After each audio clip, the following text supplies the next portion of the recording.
My name's Keith Rutherford. I'm, I suppose, boat designer, builder, along with my sons, Neil and Paul. As a team, we try to improve Protex sports boats at all times, both in construction and speed. And we want to be up there at the leading edge of boat racing in New Zealand for many years to come. For the boys from down south, Paul Rutherford driving the Infra Red. Very well-oiled team, very experienced team. And these boys are hard chargers. These guys have won nearly everything Infra Red down here. They are lightning quick team, well drilled. Yeah, the fastest mock boat in New Zealand is certainly, you'd have to say.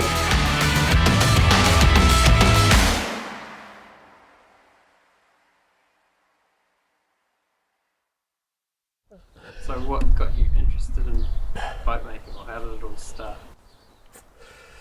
Yeah, the first one was a Hartley Glide.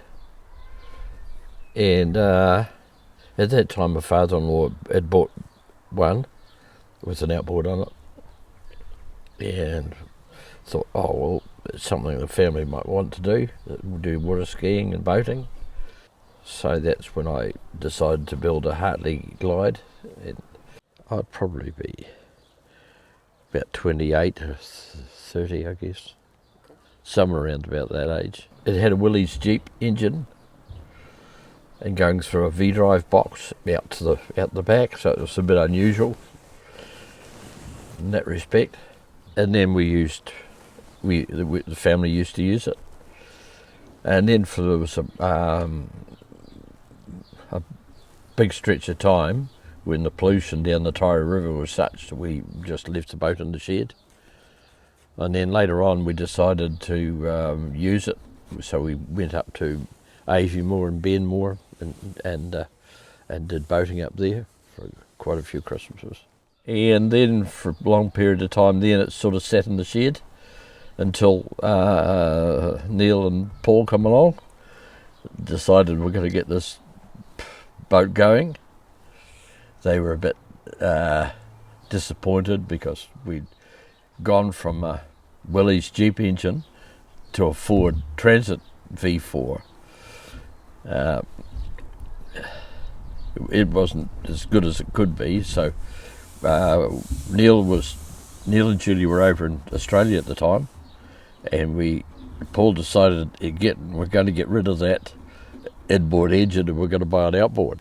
So we turfed out the inboard engine, and it's still down at my brother's shed.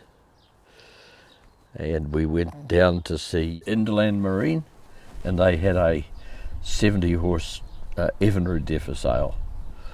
So Paul decided that's what we're going to buy, so he bought that. And then we decided, we might decide to go marathon racing. So the first time was at Waihola, and I think I was driving it at the time, and we enjoyed ourselves. And the next day was down at Taka Harbour, and at that stage they went right down the far side past Glenfalloch, down under between the islands that are down there Port Chalmers, and then come back around and back up the channel. Well, we were the last boat to finish that day, but still we had a lot of fun. Yeah. There was other boats in our class with 65 horse outboards. Doug Payne, he had a 65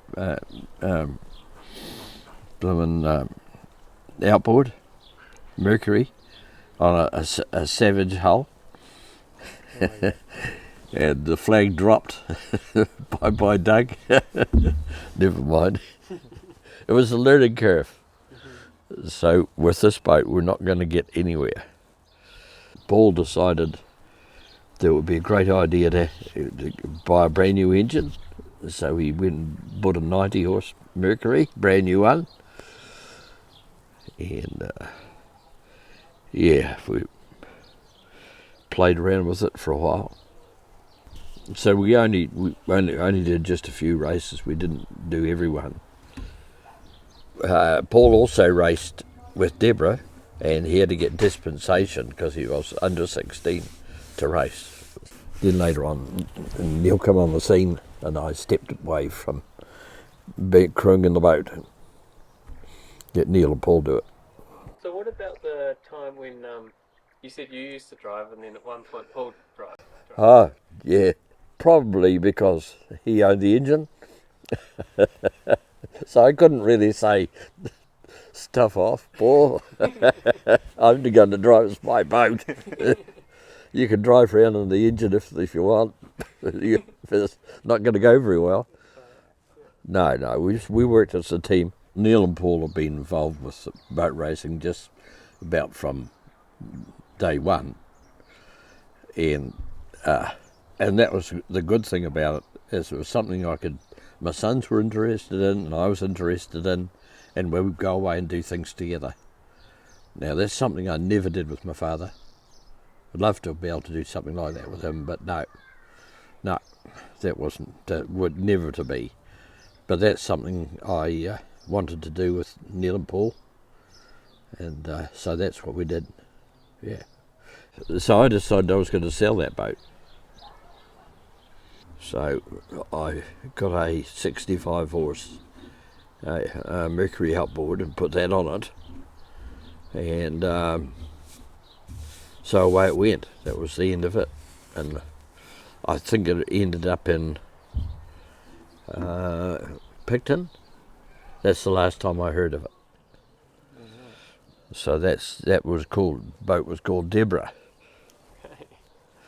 At that stage, Neil had bought a Crestacraft from Crestacraft in Christchurch.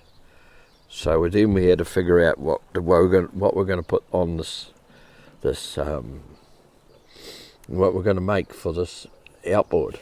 So we used some of the knowledge we'd gained in boat racing and what other boats were like and how they were going and all the rest. So that's when we built Skint. So Paul was in Australia when Lane and I built that, and Paul paid for the materials, and then we put this 90 horse outboard on that, and Paul came back from Australia. He raced that for, I think it might have been 1 season or 2 seasons, I can't remember. So then we started doing every race in the series with the 90 horse Mercury on a boat called Skint. We sold it to a detective in Dunedin. As far as I know, Skint's still around. So then we decided to build another boat, which was the 1650. That's the red and white one. We wanted to build a boat that the average Joe Bloggs could do skiing and do a bit of racing in that reasonably gently. So we built that, and Paul bought a 150 from Murray Gilmore down here in Invercargill. Murray was very good, treated us really well. Couldn't speak highly enough of him. Yeah. Every time we went down for a check-up or anything like that, he'd use the spark plugs, no cost, and oil and all that stuff. We put this 150 on the 1650. We actually got dispensation to run it in as a standard boat in C class. Well, that was all very fine, but then when we started beating B class boats, cabin boats, all hell broke loose. Why should these people be able to run a one-off boat and be beating B class cabin boats? It shouldn't be happening. And that's what we were doing. So the next year they put us upper class, so they put us up into B class. That means we had to race with a 150 against a 1750 bullet with a 200 on it. So that's when we ran up against a guy called Derek Auld. And Derek Auld, he had his co-driver, real good guys. They were from Canterbury. So then the competition began between them and us. So we were allowed to lift our engine, our motor height, from what it was for a standard boat. We could lift it to any height we wanted. We could put a nose cone on it. We could run any prop we wanted. And also we could do anything we wanted to the engine. So we started off putting a nose cone on, and we got a Johnson race prop. It wasn't a Mercury race prop, it was Johnson race prop. We got that and put that on, and we were getting good speed. And I think the first race might have been up in Wakatip. There was a corner buoy over by Queenstown, and then they went right across the other side of the lake and then round and back.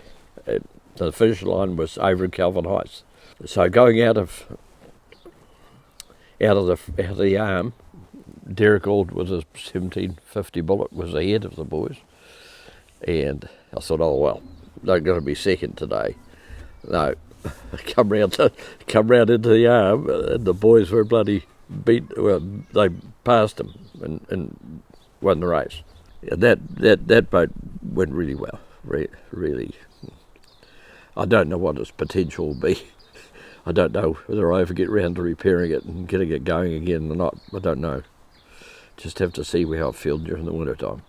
It was Gaboon ply, and it's made in Israel. Very light, very strong. Yeah. But it wasn't strong enough because the first time we put the boat in the water, we're right down the far end of the lake, and it was a bit choppy, and we knocked a couple of holes in the bottom of it, so we had to get up and onto the trailer very quickly. Yeah. So to fix that, I was talking with Epiglass, because at that stage I was building a yacht, and they said, oh, this is over a phone call. We'll put Kevlar on the bottom, that'll fix it. You won't break that, it's tough. So they sent down Kevlar and resin, and so put a layer of Kevlar on it. And later on, there was a fuel tank at the back, and there was also a fuel tank up the front. And if it was rough water, we could leave those fuel tanks at the front full of fuel, and that helped the boat in the rough water, and we'd be using on the main tank. So, with another one on beside it. But we were allowed to, you see, because they put us up a class, and that meant we could do everything we wanted. They couldn't do it, not supposed to be able to do it, because that's against their rules. They're going to be a standard boat, see. I don't know whether I should put this in print or not, but we decided that Neil had a 200 at the time, so we decided to take the 150 power head off the midsection and put the 200 power head on, and then put the 150 cows on it. All right. Okay. What happened was the flag dropped away. Hold on, they come up the lake.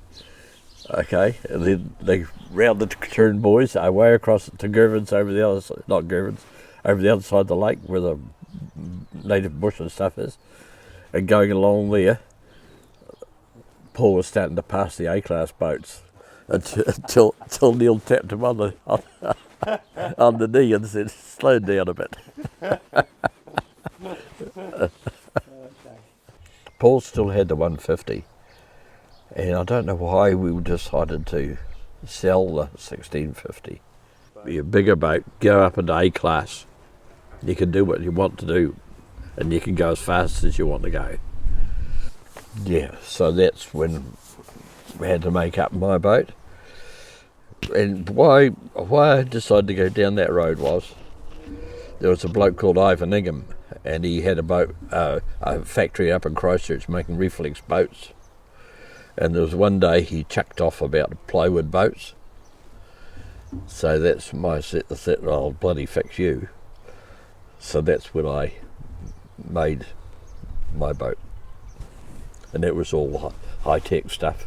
With the America's Cup yacht, they had a man that worked for Epiglass called Wayne Smith. And he was contracted to wear Epiglass. So that's where I got the layup for the boat. That's how to construct it and where to put and what materials to use. So I was told how to and what materials to use and where from Wayne Smith. Now that guy Wayne Smith went on to win to design the layup for the America's Cup winning yacht. Paul at that stage he owned the 150, and I owned the boat and the trailer, and Paul decided he was going to see how the boat went. Now, this is the launching of this new boat, of course. And I forget why it was. So Elaine came with us, and she was. So by the time we come down to Waihola, Paul already had it out on the water. And then Elaine and I turned up. So he couldn't wait. No. And how did that boat run? I can't remember how they called it. Your boat. It was my boat. Okay. This is Pacifier, is what you got there now. It's still racing. So from there, he traded in the 150 on the 3 litre, and that 3 litre engine was one of the first 3 litres down this way in New Zealand. So everybody else was running 225 Evanridge or Johnson's, and so Mercury wanted to get their brand name out there. So Paul bought that engine, and we run it in on Wakatip, freezing cold weather.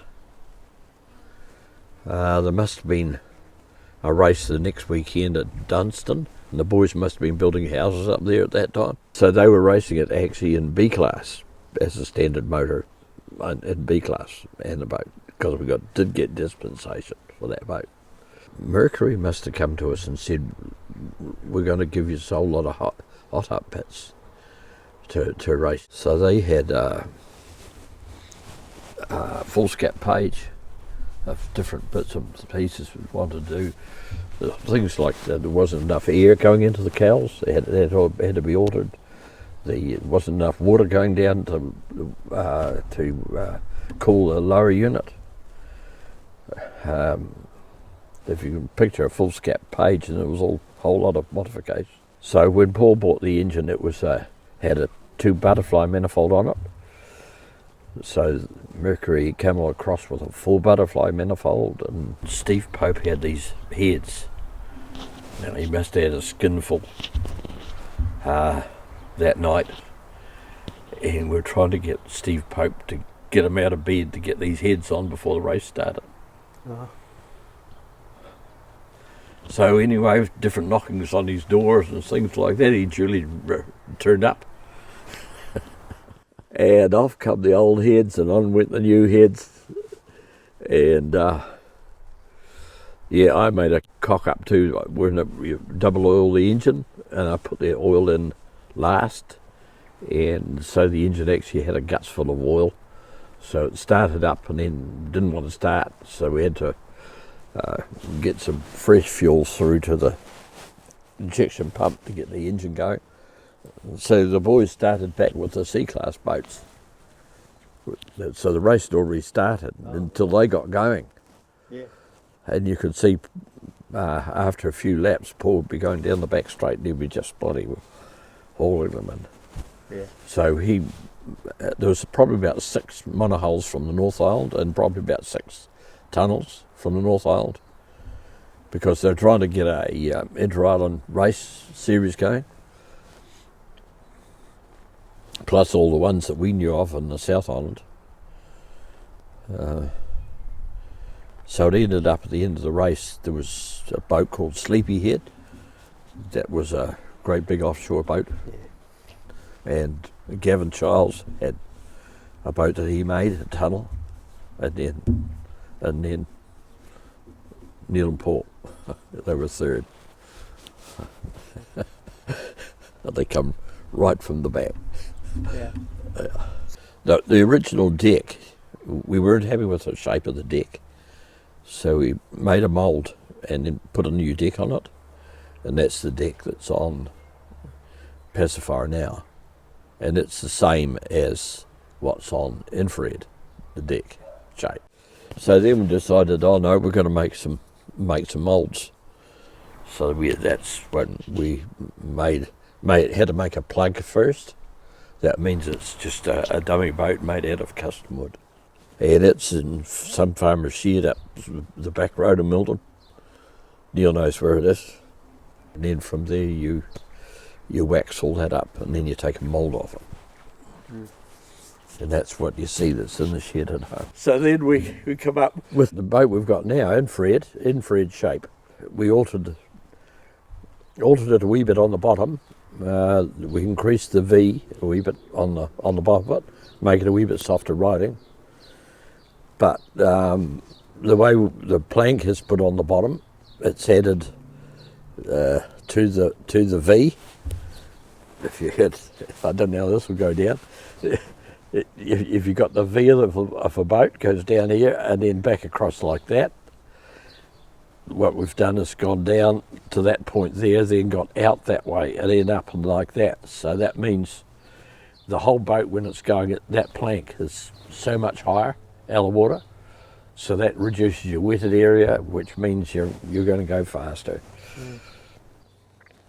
Now, all the other sports boats didn't do that. They went down here like this to there like that, and then said, "Oh, I'm not going to do that," and then they cut that through there. So that meant that the boat was lower in the water when it was up and flying. And how did you come up with that? Just by thinking, how can we beat these other boats? But boats are very political,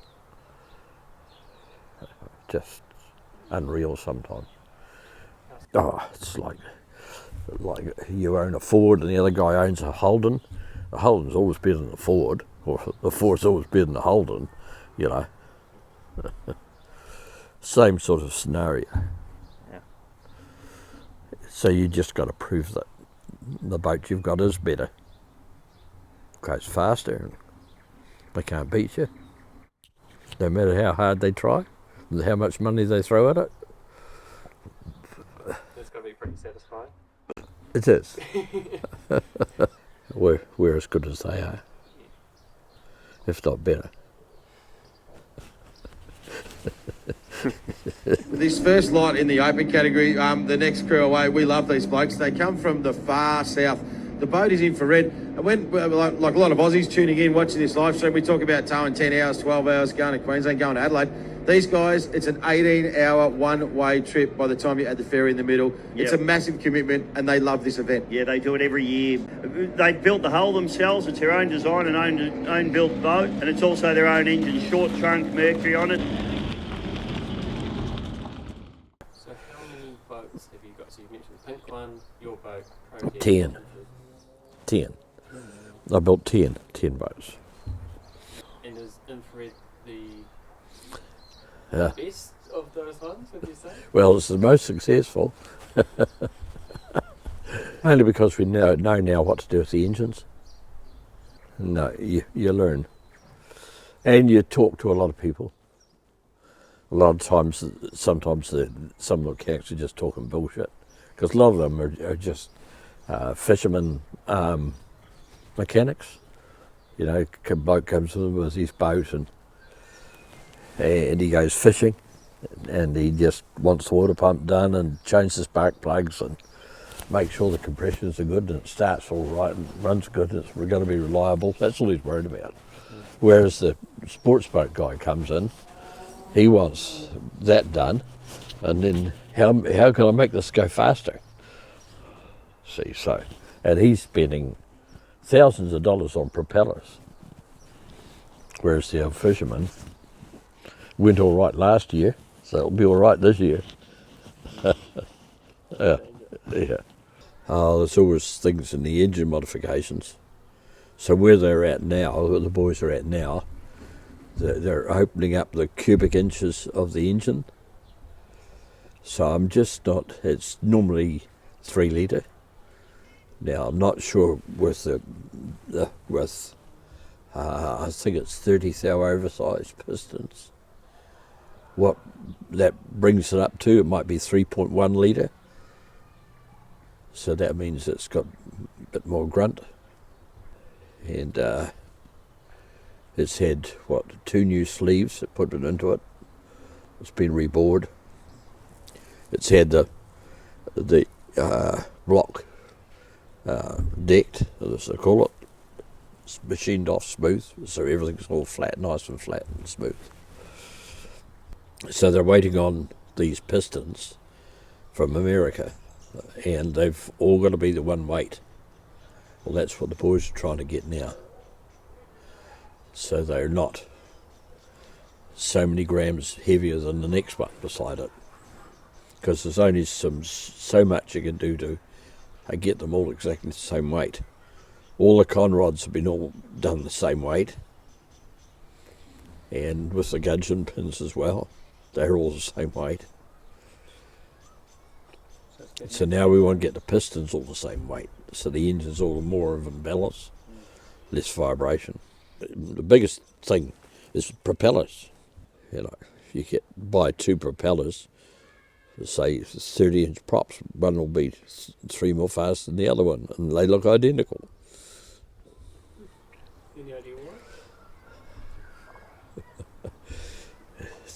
Just like. We're down at Paul's shed, and we had all the old broken props lined up on the bench, and then unexpectedly Julie arrives on. Oh, shit. Paul. Neil says, cover those things up, get rid of them, cover all that. The biggest thing I'm disappointed in, perhaps, is that I wasn't able to sell a whole lot more boats.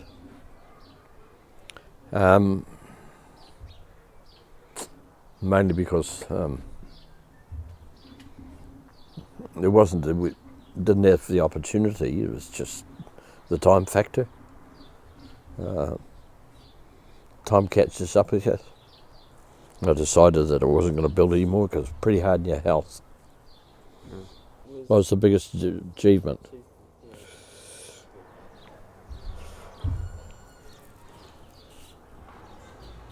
Oh, one of the best is winning the ski race up in Hamilton. Yeah, extremely difficult to be able to do that. So many different factors come into it. Depends on the fitness of one of the skiers. One of the skiers might say, yeah, I'm fit enough to do it, but when it comes to reality, he's waving down all the time. And he only needs to strike a bit of rough water and he can have a tumble. You can have break a ski rope. You can crack a propeller, break a propeller. And if that's up at Cambridge, well then it's disaster there, because you might as well throw, that's your race over. So there's so many different things that can go wrong, and you've got to be able to, as a team, put it all together on the day. We've got some graphics here, so let's have a look at this course, Bisho. There is nowhere else in the world like the bridge-to-bridge race. So take us through the course. So we start, obviously, right at the top at Cambridge. Yeah, we do, mate. So we're just looking on the graphic now. So Cambridge, this is a place where 12 months' work can go pear-shaped. Absolutely. You drop your skiers in the water and you get them going down the river. Lots of swirly water, very narrow, down through the Narrows. And they call it the Narrows for the obvious reason, mate. You can see that foliage in that point. We have been told that those two trees are now touching, so you're literally driving underneath a canopy of trees. So for all our international competitors, that will give you some scale of the width of the river at that point. You then go on to the Narrows Bridge, Bisho, an ancient stone bridge, 1 boat wide, and then you are through with potentially your first overtaking opportunity, and it's on to Harry's Corner. Yeah, and we're going to talk about that overtaking business a little bit later, because there could be a bit of that going on, especially if Under Siege is having a good run. Down through Hamilton, Grantham Street, where we are now, and the boats are really hard on it by this stage. They're really starting to wind up because the river's getting a little bit wider, getting a little bit, well, it won't be smoother, but the corners in this track is quite a flowing course, Murph. So, as I've said a few times over the weekend, the average speed is high at this racetrack, and certainly, not like a Southern 80 where the corner speeds are really low and really tight. This is a turnaround point at Taupri. Quite a wide river down there, mate. The wind blows down there. What do we get? We get rough, we get rollers, and big, long, wide straights. So, as you said earlier today, the wind sits on the water for a long time. It's called fetch if you're a seaman, and the waves big. They build and they build and build big rollers down there. We've seen horrendous conditions. You then turn around and you come, so you take a break, you have to restart again and then drive all the way back here to finish under the beautiful Grantham Street Bridge. Well, one of the best races was when Jamie Oliver, he's one of the top skiers in Australia. Yeah, that's the last time we won it. Yeah. Yeah, that was good. Everything just went like clockwork. Yeah. He had an old head, which was the Aussie guy, and as with a young guy from New Zealand, from Wellington, and they did a time trial, and then it might have been on the Sunday morning of the main race. They decided they were going to put longer ropes on because of the how high the boat sits when it's flying. They wanted more room because they were skiing just touching one another's shoulders, and they wanted to be able to go further back, so there was a bit more space between the two of them. So they put about 30 odd feet onto the ropes, so they were further back from the boat. Different things like that, just experience from them, you know.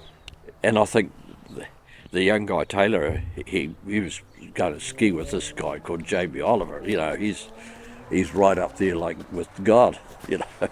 So he wasn't going to let him down. What year did you start going with Rutherford? About 96, I think. I think we missed 1 year. I think we did. You get kneeling behind the wheel. Yeah. He doesn't stop until he gets to Picton. Tell us about a time that things went wrong at the Bridge. What sorts of incidents have come up over the